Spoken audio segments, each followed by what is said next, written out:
dando as boas-vindas mais uma vez ao nosso querido Humberto, aqueles que nos acompanham, e vamos passar, sem mais delongas, a palavra para o nosso querido Humberto. É contigo, Humberto. Obrigado, Márcio. Boa noite a todos os nossos amigos e amigas que nos acompanham, estendendo também a nossa gratidão por esta oportunidade que se renova na noite de hoje, aos nossos queridos, seu Décio, dona Jane, ao nosso Marcelo, que são os responsáveis e demais membros do Caridade Cristã, por esse verdadeiro banquete de luz, quando nós nos irmanamos através dos nossos pensamentos, através das nossas vibrações e, por que não dizer, através dos nossos corações, assistidos que somos pelos Espíritos, pelos nossos mentores. Então é uma alegria realmente que se renova na noite de hoje, quando nós buscamos, conforme já o Márcio nos informou, estudar um pouco do Livro dos Espíritos, né? Livro 3º, capítulo 11º, que se trata da lei de justiça, amor e caridade. Por que estudar o Livro dos Espíritos? Nós poderíamos questionar até. Porque, na realidade, quando nós estudamos, acho que podemos até estender a questão de estudar o Livro dos Espíritos, ou porque não estudar o Espiritismo, né? A doutrina como um todo. Porque quando nós estudamos o Livro dos Espíritos, nós estudamos os Espíritos. E quando nós estudamos os Espíritos, nós estudamos a nós mesmos. E isso nos traz a condição do aprofundamento em matéria de autoconhecimento.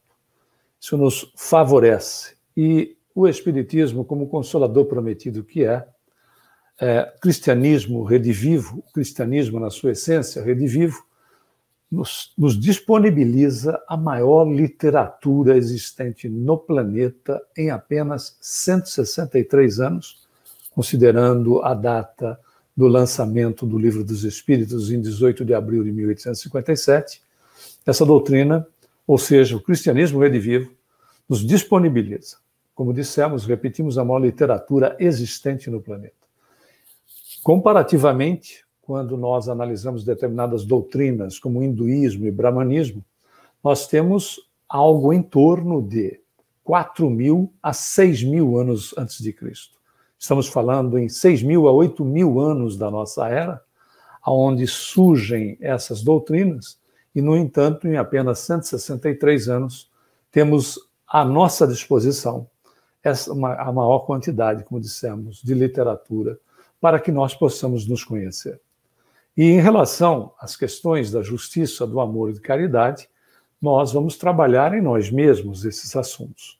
Para isso, nós pegamos a primeira pergunta do capítulo, já mencionado, que é a de número 873, onde Kardec vai questionar, né, o codificador vai questionar as entidades venerandas a respeito do assunto, e na seguinte pergunta: o sentimento da justiça está em a natureza, quer dizer, está na natureza ou é resultado de ideias adquiridas? Veja que Kardec, que o codificador da doutrina, ele vai tocar nesse ponto a respeito das ideias adquiridas, porque ele trabalhou anteriormente nas questões da educação, dos aspectos das potencialidades do espírito, né? Aonde os espíritos vão respondendo aos poucos às indagações dele sobre a questão daquilo que já é íncito, já está na criatura. E os espíritos vão dar andamento na resposta com os mesmos aspectos daquilo que foi tratado anteriormente, sobre questões da educação, as questões do amor, do perdão, da caridade, e assim sucessivamente. Então, a resposta das entidades está de tal modo em a natureza que vos revoltais à simples ideia de uma injustiça. É fora de dúvida que o progresso moral desenvolve esse sentimento, mas não o dá. É fantástico, nós percebemos que o ensinamento do Cristo, quando ele nos relembra o Salmo 86 de Davi, e faz um acréscimo nele, inclusive, e Jesus diz: tendes ouvido ou ouvistes, vós sois deuses. Mas ele aí complementa dizendo: podeis fazer aquilo que faço e muito mais. Ele não poderia se estender e se aprofundar, porque terminologia para isso não existia, e a compreensão das criaturas há 2000 anos atrás, nós não podemos fazer anacronismo, né? O conhecimento de hoje é analisar os aspectos do conhecimento, dos valores da educação de há 2000 anos atrás. Então, ele se utiliza dentro daquilo que as pessoas podiam entender. Mas Jesus está falando literalmente da genética, do DNA divino em nós. Por isso, esta lembrança dele do Salmo 86, vós sois deuses. São esses potenciais que estão em nós em pleno desenvolvimento, nós não estamos na condição de espíritos ainda evoluídos, no sentido da evolução que nós entendemos como espíritos puros, para chegarmos até mesmo a uma condição de espírito crístico, como é o caso de Jesus. Mas estamos a caminho e verificamos que muitas dessas qualidades, desses potenciais, estão em franco desenvolvimento. Claro, mas num desenvolvimento dentro do nosso próprio posicionamento como espíritos que se encontram num grau de expiação e provas. Já saímos do primitivismo, estamos saindo de expiação e provas, embarcando em regeneração, são conquistas nossas, claro que isso não se dá de uma hora para outra, não acontecem catástrofes para que isso ocorra, porque Deus, acima de tudo, ama as suas criaturas, a sua criação. E não é necessário impor catástrofes, desastres, sejam eles os mais noticiados possíveis, para que uma geração pura e simplesmente dê lugar a uma outra. Não é? Porque por mais avanço que tenhamos na condição biológica de todos nós, e podemos hoje chegar até a 125 anos de idade, biologicamente, via de regra não é tão simples assim, mas dado os desgastes em relação a estresse, mau humor, descuidos das mais variadas formas, né, que acabam antecipando, às vezes, em muito, a condição do desencarne da criatura. Por isso que André Luiz vai lembrar, através da mediunidade de Francisco Cândido Xavier, que, lamentavelmente, é grande o número de criaturas que desencarna muito tempo antes da hora. Mas mesmo se considerássemos apenas 125 anos, é o apenas mesmo, porque o que representa 125 anos, uma existência que chega a 100, 120, não é o que representa para um espírito que é imortal. Por isso que Deus não tem necessidade, né, de castigar as suas criaturas, impondo-lhes sofrimentos adicionais ou posicionamentos que façam com que a humanidade como um todo venha a sofrer. Mas temos aí, pelas nossas atitudes e descuidos, nós temos situações implementadas por nós mesmos que acabam servindo, se nós formos parar para pensar, para estimular exercícios de qualidade. Né? Uma pandemia faz com que nós comecemos, né, ou possamos dar maior foco em determinados exercícios de solidariedade, de fraternidade. É importante que também possamos analisar sobre esses aspectos. Dizíamos para o nosso querido Márcio, né, que depende, todo problema pode ser visto como problema ou pode ser visto como oportunidade, sem que a condição do otimismo seja descuidado, seja irresponsável, mas sempre pode ser visto como uma oportunidade. Porque se nada acontece por acaso, qualquer acontecimento, qualquer ocorrência é para o desenvolvimento do espírito. É uma oportunidade para todos nós. E esses aspectos, em relação à justiça e todos os demais potenciais, como amor, perdão e tudo aquilo que nós consideramos como virtude, faz parte do ser, é íncito em nós e vai se desenvolvendo. Continua as entidades dizendo: Deus o pôs na condição da justiça no coração do homem. Daí vem que, frequentemente em homens simples e incultos, se vos deparam noções mais exatas da justiça do que naqueles que possuem grande cabedal de saber. entendamos que cabedal de saber nesta resposta está ligado à intelectualidade e não necessariamente à sabedoria, ou a criatura que já alcançou o nível de sabedoria. Mas é importante que possamos refletir um pouco na segunda parte desta resposta, porque ele fala sobre criaturas, né, homens ou seres humanos, homens e mulheres, simples e incultos se vos deparam noções mais exatas de justiça. É nítido nós verificarmos o que ocorre com a condição da própria reencarnação. É que por medidas justas de apoio às coletividades como um todo, espíritos reencarnam em coletividades também mais simples, como missionários, que alavancam a condição daqueles nossos irmãos e irmãs que se encontram ainda em estágios mais primitivistas em relação a uma sociedade que esteja mais adiantada sob determinados aspectos. Não somos só nós que recebemos missionários de um calibre, de um Chico Xavier, de uma Irmã Dulce, de uma Madre Teresa, sendo que dos contemporâneos, né, como Sai Baba na Índia, Masaharu Taniguchi no Japão, o Papa João Paulo II, o Papa Francisco, não são só essas sociedades que recebem essas pessoas. Sociedades que se encontram ainda em estágio um pouco mais primitivo, também recebem espíritos que são missionários para a sociedade deles, para alavancarem também essas pessoas. Ninguém é desassistido por Deus. Olha a maravilha dessa resposta, o que nos leva às reflexões. Até porque Deus atende a criatura, conforme diz Emmanuel no livro Fonte Viva, atende a criatura por intermédio da criatura. Deus atende-nos através das pessoas, estejam elas encarnadas ou desencarnadas. Quando não, com a nossa disposição, somos esse veículo para que Deus, então, se utilize no atendimento dos nossos irmãos, das nossas irmãs. Isso é importante que nós possamos salientar, porque essas questões todas desses potenciais que estão em nós podem e devem, né, de acordo com a nossa possibilidade e de acordo com a nossa vontade, que é respeitada sob todos os aspectos, podem e devem ser colocados à disposição do semelhante.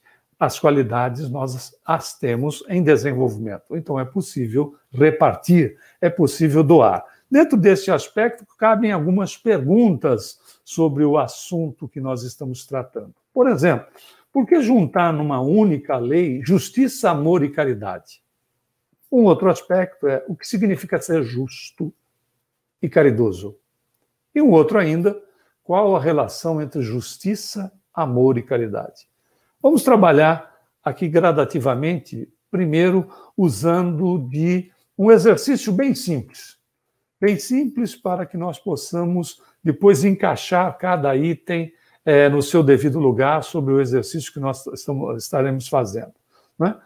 Suponhamos que nós fôssemos a uma panificadora, a uma padaria, comprar pão, e o nosso vizinho pedisse para que nós trouxéssemos também alguns para ele. Nós fomos à panificadora, fizemos as compras, ou a aquisição dos pães, mas não prestamos atenção, não fizemos escolha, não prestamos atenção no que foi empacotado. Em casa, ao abrir o pacote, nós vemos que alguns deles estão muito apetitosos, ou seja, com aquela qualidade muito boa, e outros mais mirrados.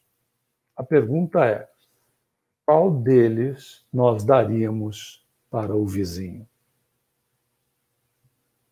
Vamos ver umas questões de definição antes dessa resposta, que podem nos auxiliar com a simplicidade do exercício em si. Qual a definição que tem o amor? Uma delas, né, dada pelos Espíritos, é a totalidade dos nossos sentimentos e desejos que estruturam o pensamento para a liberação de energia e de forças que guiam a ação na produção do bem e possibilitam a aquisição de qualidades constituintes do crescimento do espírito. O bem sempre será o bem, e é parte que se constitui, que está no íntimo da criatura, sendo que o valor da ação do amor, da ação na produção do bem, ele não tem mais ou menos em relação à condição que o indivíduo esteja materializando em favor do semelhante, que será em favor de si mesmo. Toda vez que a nossa ação seja positiva em favor do semelhante, negativo também funciona assim. Estaremos fazendo para nós mesmos.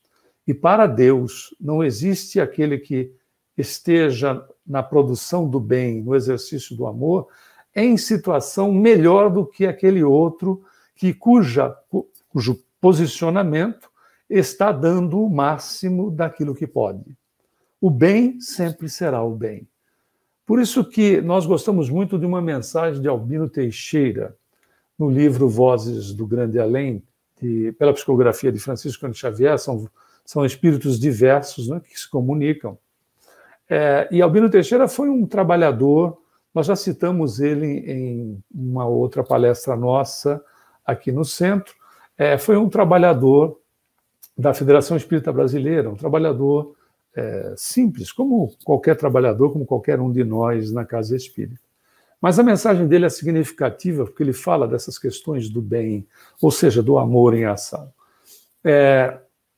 Ele diz que ele vai dando uma série de exemplos e ele chega até a citar que se nós praticarmos uma ação benéfica, uma ação positiva por dia, e ele chega até a citar em determinado momento que se nós tirarmos um objeto da calçada ou da rua que possa servir de pedra de tropeço, né, de tropeço para algum pedestre ou um acidente com um veículo, né, por vezes, né, furar, estourar um pneu, alguma coisa desse gênero, que isso é uma ação no bem. E ele diz, se nós praticarmos uma pequena ação no bem todos os dias, ao passar dos anos, somente a contabilidade divina terá um número exato do bem que nós fizemos ao semelhante.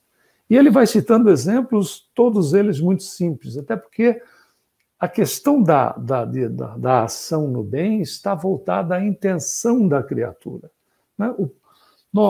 Durante esse processo pandêmico, né, o smartphone sendo enviado mensagem, pode ser digitada, pode ser falada, pode ser a ligação mesmo, né? Perguntando como aquelas criaturas que estão distantes de nós, como é que elas estão, como é que está a vida de cada um, ou se interessando pelas pessoas, é um trabalho no bem, dentro da nossa possibilidade, que não está mais bem colocado diante da divindade. Tem o valor da intenção e da atitude daquele que o produz. Mas vamos em frente. As questões, então, uma definição de justiça. Ela tem 3 sentidos. O mais amplo, ordem e harmonia total do homem no planeta, no mundo.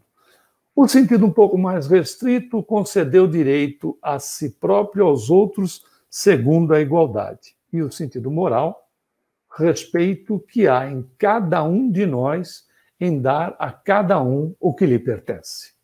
Então, são 3 aspectos a serem considerados, né? Mas a questão do sentido moral é exatamente esse. Respeito que há em cada um de nós em dar a cada um o que lhe pertence. Bom, e, finalmente, a questão da caridade. Como definição, amor em ação, coração no gesto, no nosso, no meu, no teu gesto. Vai muito além da justiça. Ficou ou não ficou mais fácil decidir as questões dos pães na hora de entregá-los para o nosso vizinho? Não significa que a gente vá dar todos os bons e ficar com os mirrados. Mas teremos o quê? Condição de fazer uma divisão, de poder dividir de uma forma honesta as condições daquilo que nós temos em mãos. Ou, de acordo com o interesse de cada um, né, de acordo com a disponibilidade de cada um, já que não prestamos atenção no momento da compra, podemos entregar para o semelhante aquilo que é o de melhor. Porque a ação do bem, a caridade, a justiça envolta com amor, né, e com caridade, ela se dá na questão, por vezes, até do indivíduo sacrificar a si mesmo em favor do semelhante. Não é a questão do sacrifício do pão, que pode, sem ser sombra de dúvida, ser parte da nossa doação como um verdadeiro presente que damos a nosso vizinho, pela desatenção que tivemos na hora da sua aquisição. Veja como depende muito de como nós vemos os valores que nós damos, né? Achando que, por vezes, fazer o bem está relacionado com ações grandiosas, quando ser justo está relacionado com ações gigantescas, né? A questão da caridade, desse bem, desse amor em ação, está relacionado com obras gigantescas. Não é. É uma questão de postura. É aquilo que nós podemos fazer, com o tempo vai havendo naturalidade no gesto, e, obviamente, dentro desse processo, nós vamos fazendo aquilo que é de melhor para o outro, totalmente desapegado da condição de que estamos sendo prejudicados ou qualquer coisa do gênero. Vamos estimulando esses potenciais que nós temos em nós mesmos. Vamos voltar ao Livro dos Espíritos, agora na 886, que Kardec vai fazer, então, um questionamento. Qual é o verdadeiro sentido da palavra caridade? Como a entende Jesus? Veja que o codificador foi no ponto máximo daquilo que nós temos como conhecimento da entidade mais elevada que passou pelo planeta, né? Um Cristo planetário ou o governador do planeta, responsável por todo o planeta e por toda a criação nele existente. O Kardec não vai pegar exemplo de outro espírito que não seja a criatura com a máxima evolução que tenha passado pelo planeta. E os espíritos respondem: benevolência para com todos, indulgência para com as perfeições alheias, perdão das ofensas. Isto é uma realidade de nós para com o semelhante, e quem de nós não vai precisar da benevolência, da indulgência e do perdão de ofensas do outro para conosco? Por vezes, mesmo as atitudes podem ter sido tomadas com boas intenções, mas a leitura daquilo que fizemos pode não ter sido a leitura mais agradável para quem esteja recebendo. O contrário também é verdadeiro. Por vezes, bem-intencionados bem-intencionados ou bem-intencionadas agem em nosso favor, mas não necessariamente a nossa leitura seja na mesma proporção da intenção do que está acontecendo, do que está sendo proposto. Então, veja, quem de nós não precisa estender para o semelhante estas condições da resposta dos espíritos, e quem de nós não precisa destes aspectos na sua própria vida? Por isso que vamos também lá no Evangelho segundo o Espiritismo, no capítulo 18, cujo título é Sede Perfeitos, no seu item 3, há o ensinamento a seguir. O verdadeiro homem de bem é aquele que pratica, homem ser humano, né? Homem e mulher, que pratica a lei de justiça, amor e caridade na sua maior pureza. Se interroga a sua consciência, veja como é uma questão evolutiva, se interroga a sua consciência sobre os próprios atos, pergunta se não violou essa lei, nas questões daquilo que conhece de si mesmo e de que tem a capacidade de, e todos nós nesse planeta temos. Porque uma vez íncita em nós, as leis de Deus estão em nossa consciência. Por mais básico que seja, que elas estejam ainda, elas estão em nós, elas se refletem em nós.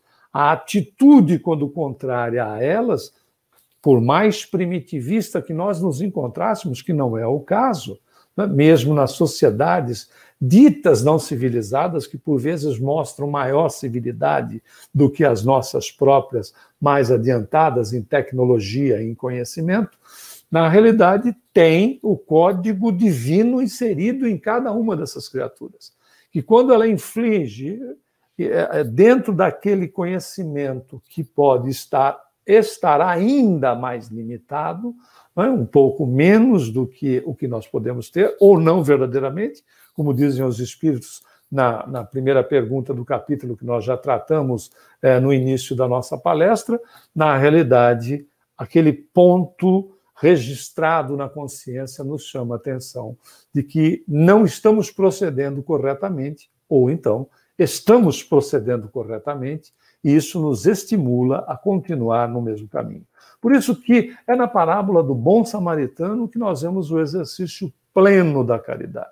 E Jesus vai se utilizar da figura do samaritano porque é extremamente significativo o ensinamento.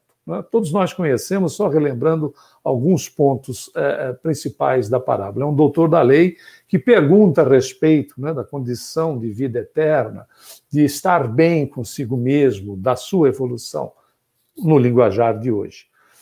E Jesus pergunta para ele em relação se ele está disposto à condição de fazer para o outro aquilo que ele espera que o outro faça para ele. E vai citar a condição do trabalho em favor do próximo. E o doutor da lei, então, lhe pergunta, nós estamos colocando num linguajar mais atual, quem é o meu próximo? E Jesus usa a figura do samaritano. Por que a figura do samaritano? Porque o samaritano era extremamente malquisto na sociedade da época. Até porque ele havia construído no Monte Garizim o templo, e isto para que não tivesse que se locomover da Samaria para Jerusalém. Isso já se constituía um problema gigantesco, de questões levadas para aspectos religiosos, éticos, morais e financeiro, evidentemente, também dentro deste particular. O samaritano era tão malquisto que, se ele estivesse vindo na direção de alguém que não o fosse, e a pessoa pudesse, ela se desviava, inclusive, da sombra do indivíduo. E é essa criatura que Jesus vai se utilizar. É significativo porque ele diz que um homem havia sido assaltado, espancado e largado na estrada, né, sem absolutamente nada e quase morto. E vindo pela estrada um sacerdote passou de largo. Passar de largo significa desinteressar-se por completo da situação do necessitado. Exercitar o egoísmo puro, no sentido de ignorar aquele que está em extrema necessidade. Passou de largo. Vem um levita da tribo de Levi, que eram indivíduos assim extremamente voltados, rígidos às questões ditas religiosas, né? E passa também de largo, ignora aquela criatura na condição infeliz que se encontrava. Porém, não o samaritano, né? O malquisto, o mal visto, aquele que não era aceito na sociedade de então, vem o samaritano e não só atende a pessoa, não só atende aquele homem, pensando-lhe as feridas, como também lhe coloca na montaria, leva-o até uma estalagem, faz o pagamento antecipado ao estalajadeiro, ao responsável, e ainda faz a recomendação. Quando eu voltar, se ele precisar de mais cuidados do que já você possa dar e o dinheiro não for suficiente, eu lhe pago então a diferença. Aí Jesus faz a questão, né, para o doutor da lei. Quem dentre esses três foi aquele que tratou o seu semelhante como o seu próximo? É o óbvio, e é o exercício pleno do desinteresse, de colocar, não somente fazer o atendimento de necessidade, da questão da necessidade extrema, ou seja, o assistencialismo precisava ser feito, o homem estava largado à própria sorte. Mas tem mais, é o exercício da caridade do samaritano pelo interesse na pessoa, o interesse em que ela esteja bem e, inclusive, a preocupação de voltar e qualquer coisa que fosse gasto acima daquilo que ele havia já adiantado, que ele faria o pagamento. Então, veja que é toda uma atitude que se desdobra não só para a assistência necessária de imediato, que é um processo assistencialista, óbvio, mas todo o desdobramento no interessar-se para a condição do indivíduo, daquilo que possa ocorrer posteriormente à questão da assistência. Por isso que é importante nós considerarmos que a caridade não é, como os espíritos dizem a Kardec no Livro dos Espíritos, não é querer se livrar do indivíduo, mas sim procurar auxiliá-lo na condição de que o desdobramento, como é o caso do samaritano, se dê na realidade dos interesses de fazer com que a pessoa volte a se valorizar. É o caso de Jesus no posicionamento dele como mestre, que foi o título que ele aceitou e com o qual os apóstolos e os discípulos se referiam a ele. Porque ele, de fato, é um mestre, aquele que educa a alma. E como educador que é das almas, verdadeiro médico das almas, ele mostra que a caridade não é só o primeiro movimento, mas é dar direcionamento para a pessoa, é se interessar para que a pessoa, em estado de penúria, possa voltar a ter dignidade e continuar a sua vida. Por isso que, por que nós poderíamos até apresentar outra questão? Por que deve haver relação entre justiça, amor e caridade?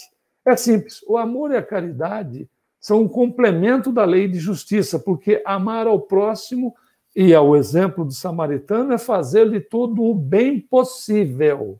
Não são os posicionamentos exagerados, excessivos, fora do nosso alcance. Todo o bem possível que desejaríamos que nos fosse feito. Quando nós nos colocamos na condição de que poderíamos estar no local daquele ou daquela pessoa, nós desejaríamos que aquilo que a pessoa possa estar recebendo, fôssemos nós que pudéssemos estar recebendo. Isso não é uma realidade em matéria de reencarnação, até porque a justiça pode ser fria, ela pode ser cega, ela pode ser calculista, quando se coloca, por vezes, as questões da justiça. Emmanuel vai dizer que a nossa justiça, no livro Leis de Amor, que nós sempre citamos esta obra através da psicografia de Francisco Cândido Xavier, ele diz que a nossa justiça arranha a vingança, quando nós não damos procuração para que um terceiro exerça. Isso não quer dizer que nós não tenhamos que nos utilizar dela dentro das estruturas que nós temos no planeta. As leis nossas não são perfeitas? Claro que não, porque nós estamos em estágio evolutivo e, obviamente, elas vão se adaptando às condições que nós nos encontramos. O capítulo até cita essas questões voltadas à justiça. Aquilo que era justo na Idade Média, para nós hoje, é a questão de horror. Né? O que é justo hoje, daqui talvez 500 anos, seja considerado um ato de terror para com o semelhante ou para conosco mesmo. Por quê? Com uma medida da nossa evolução, da evolução do espírito, onde o amor vai se externando cada vez mais, aquilo que nós conhecemos como um padrão adequado para o hoje não é reflexo daquilo que vai ocorrer nessa evolução daqui 500 mil anos. Então, na realidade, por exemplo, quando o indivíduo rouba para comer, por vezes a medida aplicada é de tamanho exagero, de excesso. Isso não quer dizer que não se vá responsabilizar a atitude da pessoa que esteja tomando esta ação, que esteja fazendo essa ação. Quer dizer, não é passar a mão na cabeça do desequilíbrio, absolutamente. né? Nós, por vezes, verificamos o peso que é colocado com o título justiça sobre uma criatura que, de repente, rouba um pão para comer, né? De novo, não é justificativa, né? Porque não tenha que haver a educação do indivíduo, não tenha que haver o processo de repreensão ao indivíduo, porque senão nós perdemos completamente as questões da lógica da evolução no planeta. Mas, por vezes, então, é o peso e, ao contrário, né? Um general que às vezes mata milhares de pessoas é condecorado. São esses aspectos, esses desvios que a justiça sofre se ela não está ancorada na caridade, se ela não está ancorada no amor. Por isso que o senso de injustiça mostra que algo está errado, não meramente conosco, mas com o mundo em geral. Sempre que ele surge, essa luzinha é acesa. Ele mostra, na verdade, o descontentamento entre o ideal imaginado e a situação observada, né? Demos esse exemplo simples, né? É necessário educar o indivíduo que esteja procedendo de uma maneira inadequada, mas não é possível, né, condecorar o indivíduo que esteja usando de injustiça em relação ao seu semelhante. Veja como o balanceamento é necessário. Continuando, por isso que é o ideal, é imaginário, a situação observada. É nesse momento que entra o sentimento de justiça, que tem que ser contrabalanceado, que tem que ser suportado em relação a questões da aplicação do amor e da caridade, no sentido de atingir o bem comum. E, para isso, nós já temos, em matéria de evolução, a capacidade de utilizarmos dela, apesar de que, quando o fato ocorre, às vezes nos pega com tamanha desatenção que a atitude primeira é a de querer fazer a justiça, que, lembrando Emmanuel, está muito mais caracterizada como vingança. Mas, quando nós procuramos raciocinar a respeito, não é deixar de aplicá-la, mas é utilizar-se do bom senso, da razão, colocando-se no lugar da criatura, daquilo que está acontecendo. E nas atitudes a serem tomadas dentro da proporcionalidade adequada, sem os excessos, para que nós tenhamos uma coisa em nós mesmos, para que a atitude reflita paz na consciência no decorrer dos dias, dos meses e dos anos, para que nós nos sintamos em paz. Falando em paz, é o que desejamos a todos os nossos amigos e amigas que nos acompanham. Uma semana de paz, de equilíbrio, de muita luz a todos. Pedindo que Jesus possa, hoje e sempre, nos abençoar, nos sustentando para que nos próximos dias da nossa semana tenhamos as atitudes mais adequadas possíveis, equilibradas todas elas, dentro das nossas possibilidades, com o Evangelho de Jesus. Muita paz a todos, que Jesus nos abençoe.